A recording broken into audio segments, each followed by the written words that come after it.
Let's get into the news. A lot of it has to do with Diddy, and the first one is potentially a lawsuit towards Netflix, and it's because of that Netflix documentary that 50 Cent executive produced. So let's go over the article. It's been just over a week since Sean Combs' The Reckoning hit Netflix. Allegedly, the mogul is already preparing to fire back. Media Takeout exclusively reports that Diddy and his family are allegedly readying a massive defamation lawsuit against the streaming giant over the 50 Cent produced docuseries. This documentary was made to assassinate his character. It isn't journalism, it's entertainment, one source alleges. Allegedly, Diddy has hired one of the most powerful law firms in the United States and plans to seek at least $1 billion in damages. Per the source, the number could allegedly go up if Netflix fails to retract certain accusations. This latest update doesn't exactly come as a surprise. Diddy's team has already made their feelings on the doc known. So we already talked about that it's a shameful hit piece, they said, and blah, blah, blah. I don't know how much to believe Media Takeout. It's been a while since they've ever been a credible source. That website's kind of died down, and a lot of that shit was like popular in 2012. But Media Takeout hasn't been a reliable source for any type of news in a really, really long time. Really, really long time. And their website looks like it was built in fucking 2008. No disrespect to Media Takeout, but yeah, it's just not a really reliable site. They probably heard this from Diddy's friend of a friend, like it's not that reliable source. And here's the thing, guys, like a lot of people don't remember this, or don't not remember this, but just don't think of this. Netflix is a multi-billion-dollar company.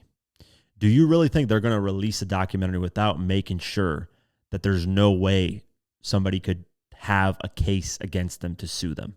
Like, you got to think about this. Really, really think about this.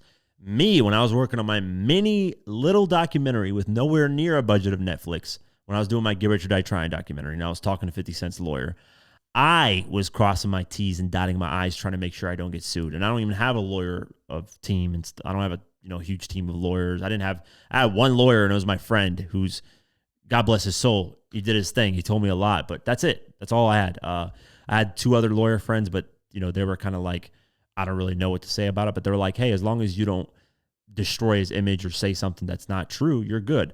Now, in this Sean Combs The Reckoning, like a lot of this stuff has already been said. There's nothing really new other than the never before seen footage. When you look at the whole documentary, there's really nothing new. The accusations of Diddy ordering a hit on Tupac, I made a documentary on that a long time ago. That's old. There's nothing new about that. That's been around since 2000 and I want to say 18. So it's been a long time that's been out there. The accusations of, I don't know, like there's stuff that's on there that I've already, like the stomping of the whole incident that happened with the college campus or whatever, that in 1991, that's been known. A lot of this stuff, man, has already been known. It's nothing that's new. These are lawsuits that have been out there already. These are lawsuits that with Kirk Burroughs have happened in 2003. Like, this is just the only thing that is new in this documentary that made me go, whoa, is the never before seen footage of him before he gets locked up. That's it. Everything else I already knew. Is just packaged in a different way. So I really don't see where they have a case of we're going to sue for defamation. We're going to sue for this, for accusations. When, if you say, hey, you're accusing me of killing Tupac. Well, Keefe D's locked up in there. He's the one that said in recorded police tapes that, hey, you're the one that offered $1 million hit. So it's not coming from the Netflix documentary. It's coming from Keefe D himself.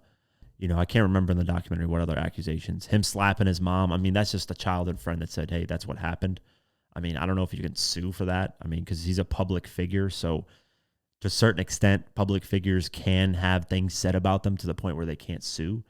Unless it's like really, really outlandish. We're talking like if they had somebody on there like, what's that fucking girl that always has these wild ass Jaguar White, I think her name is.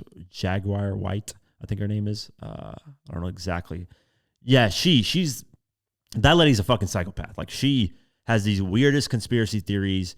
She's like, just if they would have had her on there, I'd have been like, yeah, they're getting sued. They're getting sued the fuck out of, like, because she just has the most wildest takes with no proof, just straight up trying to connect some weird dots that don't make any sense.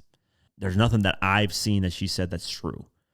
Or that like later on became true. I don't know. Maybe she could be ahead of her time, and 10 years from now, a lot of what she said is true. That could be true. So I'm not completely dismissing her. But right now she's crazy. So if they would have had her on there, I would have been like, all right, yeah, you're getting sued the fuck out of. Because I remember Piers Morgan had her on his show.